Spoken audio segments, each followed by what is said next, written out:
बात तो हम कांग्रेस पार्टी के रूप में इस देश के संविधान को सबसे सर्वोपरि मानते हैं, क्योंकि कांग्रेस को इस पे गर्व और फक्र है कि इस देश की आजादी के बाद इस संविधान को बनाने में कांग्रेस के हजारों सैकड़ों जो कार्यकर्ता थे और कांग्रेस ने ही नेहरू जी की क़यादत में अंबेडकर साहब से संविधान बनवाया, तो हमारे लिए संविधान सर्वोपरि है। अगर कोई व्यक्ति ये बार बार कभी एआईएम के लोग, कभी मदनी साहब जैसे लोग, आप ही की बी टीम है भारतीय जनता पार्टी की, जिनसे आप बयान दिलाते हो, फिर हिंदू मुस्लिम कराते हो, फिर हिंदुस्तान पाकिस्तान कराते हो, फिर मंदिर मस्जिद कराते हो। भैया मुद्दा ये है कि देश में महंगाई क्यों है, देश में बेरोजगारी क्यों है, देश में इस वक्त मुश्किलात क्यों है, आज दिल्ली एनसीआर में प्रदूषण क्यों है, आज आप एसआईआर के पीछे छुपते हैं। एसआईआर में जब हम सवाल कर रहे हैं इलेक्शन कमीशन से, तो भारतीय जनता पार्टी जवाब देती है। दूसरा, फिर 270-72 सो कॉल्ड ये इंटेलेक्चुअल पकड़ के ले आते हैं। उनमें एक इंटेलेक्चुअल है लक्ष्मीपुरी जी, जो पेट्रोलियम मिनिस्टर की धर्मपत्नी है। मैं पहले उनसे पूछना चाहूंगा, एक सवाल अपने पति से कर लेती कि पेट्रोल 100 रुपए क्यों पहुंच रहा है, इसको थोड़ा कम कर लीजिए। एक व्यक्ति है जिसके घर में इनकम टैक्स में 300 करोड़ रुपए की रेड पड़ी है, वो व्यक्ति अब भ्रष्टाचार के ऊपर हमें ज्ञान दे रहे हैं। और सबसे मजे की बात, 270-72 bureaucrat so called whistle blower कह रहे हैं वो, उन्हें सरकार से सवाल पूछना चाहिए था। पर्यावरण मंत्री सवाल पूछते हैं प्रदूषण पे और इस पर सवाल करना चाहिए था जी। पूरी बातों का भैया जी जलेबी बना दिए, लेकिन ये नहीं बोले कि भड़काने वाले बयान जो जिहाद में मिस खुद को मार दो, फिदाइन हमला कर दो, उत्पात मचा दो, वो गलत वक्तव्य है। उस पर कांग्रेस पार्टी का चरित्र नजर आ रहा है। एक बार तो बोल देता ना साहब, इतना क्या तुष्टिकरण का प्यारा हो गए, इतना क्या गठबंधन है आपको तुष्टिकरण से। मैं तो स्पष्ट बोलता हूं, अगर हमारा कोई मुसलमान देशभक्त है तो स्वीकार्य है, लेकिन देश में घुसकर गद्दारी करोगे तो सीना ठोक कर गोली मारेंगे। कोई बात करते नहीं, मुसलमान नहीं, कोई भी हो, कोई भी हो, कोई भी हो, मैं उसको दुरुस्त कर देता हूँ, कोई भी हो।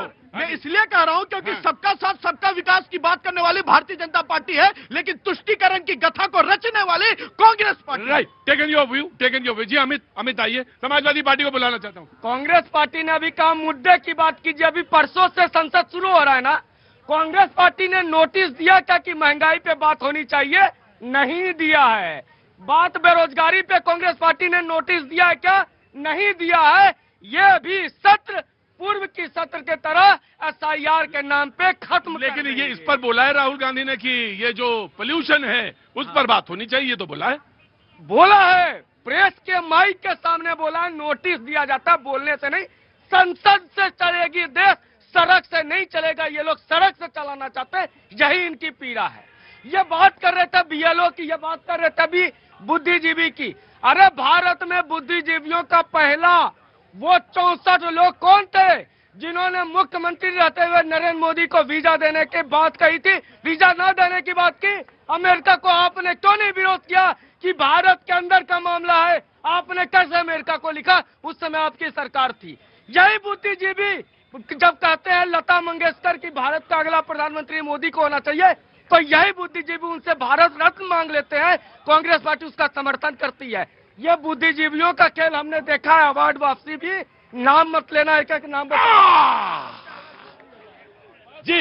ये बहस है, बहस का अपना एक अंदाज है, दोनों की तरफ से तर्क है। औरंगजेब साहब ठीक हैं, आप कैसे हैं? जी जनाब, खैरियत जी। कहाँ से आना हुआ आपका? हम असम से। असम से आए हैं, बहुत बहुत शुक्रिया। आपके यहाँ भी तो बड़ा हलचल बची ही रहती है। असम में कहाँ से हैं आप? गुवाहाटी। गुवाहाटी से हैं, बहुत बहुत शुक्रिया, थैंक यू सो मच। कुछ कहना चाहती हैं? नहीं, नो थैंक्स। हाँ, बस देखना चाहती है, बहुत बढ़िया। कहाँ से हैं सर आप? ग्रेटर नोएडा। ग्रेटर नोएडा से हैं, नोएडा से हैं, बहुत बहुत शुक्रिया, थैंक यू सो मच। कुछ बोलना चाहते हैं? बिल्कुल। हाँ बोलिए। जहां से ये बयान निकल कर आ रहे हैं वहां पर उत्तर प्रदेश में मोदी जी की सरकार है। अगर ऐसे बयान देने वालों के खिलाफ सरकार खुद कार्रवाई करे बयानबाजी के अलावा, तो मुझे लगता है ज्यादा बेहतर होगा। अगर सरकार कार्रवाई करे तो ज्यादा बेहतर होगा, लेकिन जो बयान दे रहे हैं उन पर क्या है? उन्हीं के खिलाफ कार्रवाई, उन्हीं के खिलाफ कार्रवाई हो। जी जनाब। भैया ने कहा कि अगर उनके खिलाफ कार्रवाई करनी चाहिए। जब कार्रवाई करने जाते हैं तो कांग्रेस और समाजवादी पार्टी के प्रवक्ताओं जैसे लोग वहां बिलबिलाने लगते हैं कि इनके ऊपर एक्शन क्यों ले लिया, क्योंकि उनका वोट बैंक रद्द हो जाता है। वो जहां से वो बयान आया कि सुप्रीम कोर्ट सुप्रीम नहीं रहा, तो मौलाना महमूद मदनी को मैं कह दूं वो मौलाना ही नहीं है। अरे ये कैसे कह दोगे? अरे मैं जानता हूं उनको, बहुत अरसे से जानता हूं। ये कैसे हो सकता है? ये कैसे कह देंगे आप? वो तो मौलाना है, मौलाना है, काफी अरसे से मौलाना है। जी मैं आया, समाजवादी पार्टी एक वेरी क्विक। हाँ जी। जमीयत की एक पहचान मैं बता देता हूं उनके बारे में। भारत में जितने भी आतंकवादियों का केस सुप्रीम कोर्ट में लड़ रहा है तो यही संस्था लड़ रही है आतंकवादियों के समर्थन में। Right, take in your point. जी बोलिए। जी, ये तमाम सारी जो बहस है, जो बयान है, जो SIR है, उस पर आपकी बात आनी चाहिए। देखिए, ये जो नैरेटिव जिसकी बात की जा रही है जी। पूरा का पूरा बोगस मतलब फर्जी नैरेटिव है ये, और पूरी तरह से ये गलत है। ये बेकार की बातें। SIR पर बात मैं करता हूं आपको। उससे पहले मैं बताता हूं, जो मुख्य चुनाव आयुक्त हैं, फरवरी 2025 में उनकी नियुक्ति हुई। उससे पहले 3 लोग उनकी नियुक्ति किया करते थे। मतलब चुनाव आयुक्त की नियुक्ति 3 लोग उसमें हुआ करते थे। प्रधानमंत्री होते थे, मुख्य न्यायाधीश होते थे और लीडर ऑफ अपोजिशन होते थे। उस नियम को बदला गया, उसमें गृह मंत्री को जोड़ा गया और 2-1 से ज्ञानेश गुप्ता को मुख्य चुनाव आयुक्त बनाया गया। ठीक, मुख्य संसद के द्वारा हुआ। संसद के द्वारा नहीं हुआ। उसमें नोट ऑफ डिसेंट दिया था नेता विपक्ष ने। ये क्यों बदला गया? इसलिए बदला गया कि 2025 से 2029 तक 22 राज्यों में चुनाव होने हैं। और याद रखिए, उसके बाद से भारत में क्या हो रहा है? कोई लेवल प्लेइंग फील्ड नहीं है। लेवल प्लेइंग फील्ड से डॉक्टर साहब, क्योंकि आप यूनिवर्सिटी में प्रोफेसर हैं, आप तमाम सारी चीजें देखते हैं। लेवल प्लेइंग फील्ड से क्या मतलब है? लेवल प्लेइंग फील्ड से यह मतलब है कि इलेक्टोरल बॉन्ड में 16,000-17,000 करोड़ रुपए इकट्ठा हुए। किस पार्टी को सबसे ज्यादा चंदा मिला है? एक पार्टी है जिसके पास केवल पैसा है। दूसरा PM केयर फंड, जिसमें हजारों करोड़, 20,000 करोड़ की बात कही जाती है, उसका कहीं कोई जवाब नहीं दिया गया।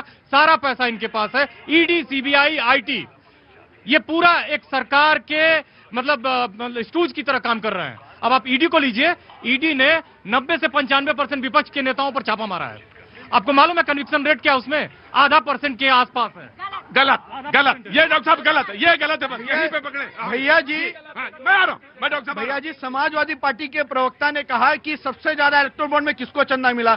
अब एक बात बताइए, आपको मुझसे बहुत प्रेम है, आप मुझे बहुत प्यार करते हैं, मुझे आई लव यू बोलते हैं, तो इसमें भैया कहां से आपकी मर्जी है ना कि आप मुझसे प्यार करते हैं, किसी और से नहीं करते हैं, तो प्यार भी आप डिसाइड करेंगे क्या? हम ईमानदार दिखते हैं, भारतीय जनता पार्टी की कार्यशैली ईमानदारी दिखती है, तो बॉन्ड हमें ज्यादा चंदा मिला। ये अजीबोगरीब प्यार है। उसमें इतनी फैक्ट्रियां, उसमें इतने कंपनियां थी, उनके यहाँ पहले छापे मारे गए। एक आंध्र प्रदेश तेलंगाना की कंपनी थी, अब उसको छापा मारा गया, 500 करोड़ पहुंचा देता है। ऐसी कितनी कंपनियां हैं कि पहले छापे। अरे भाई, आप बोलने इनके पास सबूत है क्या कि 500 करोड़ पहुंचा दिया? और अगर 500 करोड़ पहुंचा दिया तो वो सबूत लेकर के न्यायालय में क्यों नहीं जा रहे हैं? जनता को झूठे और अधूरे तथ्य पेश करना सबसे पहले तो बंद कर किया जाए। आप हाँ, न्यायालय की कहानी बताइए। न्यायालय की कहानी सुन लीजिए।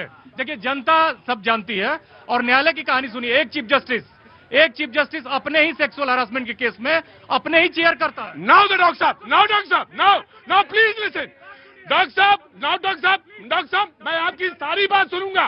डॉक्टर साहब, मैं आपकी सारी बात सुनूंगा, लेकिन मैं आपसे एक बात सुनना चाहता हूं। एक बात आपसे, महमूद मदनी ने कहा, आपने पहले ही सेंटेंस में उनको, रुकिए डॉक्टर साहब, रुकिए, एक ही सेंटेंस। डॉक्टर साहब प्लीज। डॉक्टर साहब, आप यूनिवर्सिटी के प्रोफेसर हैं। मैं आपसे जानना चाहता हूं, डॉक्टर साहब, आपने इल्जाम लगाया तो मैं आपसे जानना तो चाहना हूं। इसका हक तो है ना मुझे, एज एन एंकर पूछने का हक तो है। और मैं आपसे एक सवाल पूछना चाहता हूं।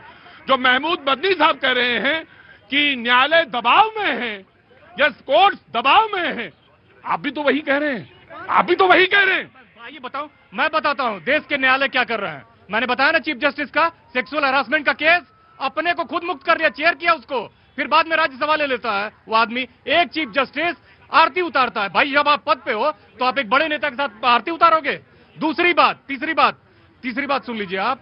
इस देश में जो देश की सुप्रीम कोर्ट है, उसमें अब तक आजादी के बाद से कितने SC, ST, OBC जज बने हैं? 2014 से पहले 5 OBC जज थे, 5 दलित थे, आए भी आदिवासी नहीं। डॉक्टर साहब, आप नाउ प्लीज, डॉक्टर साहब, ये देश की 90% आबादी है। ठीक है डॉक्टर साहब, मुसलमान थे, केवल 12 मुसलमान थे। ठीक है डॉक्टर साहब। अब मैं आपसे एक मिनट आराम से। डॉक्टर साहब, एक सवाल मैं आपसे पूछना चाहता हूं। किसी पार्टी के मुखिया पे आय से अधिक संपत्ति का मामला चल रहा था और कोर्ट से कोर्ट ने कहा कि नहीं, कुछ बात कही ना उन्होंने। आप बताएंगे कौन सी पार्टी थी जिसपे आय से अधिक संपत्ति का मामला था? आप बताइए। मुझे नहीं मालूम। आप तो सारे कोर्ट के मसले खोल रहे हैं ना। तो मुझे बताइए किसमें था आय से अधिक संपत्ति का मामला? जिस किसी पे भी था, आपने अब नाम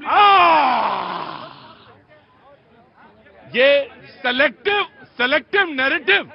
और इस देश में डॉक्टर साहब एक देश में एक नई चीज प्रथा चली है कि मैं आ रहा हूं डॉक्टर साहब, कि सुप्रीम कोर्ट पर, इलेक्शन कमीशन पर, ईडी पर, सीबीआई पे हमला करूं। ये नहीं, ये डॉक्टर साहब मैं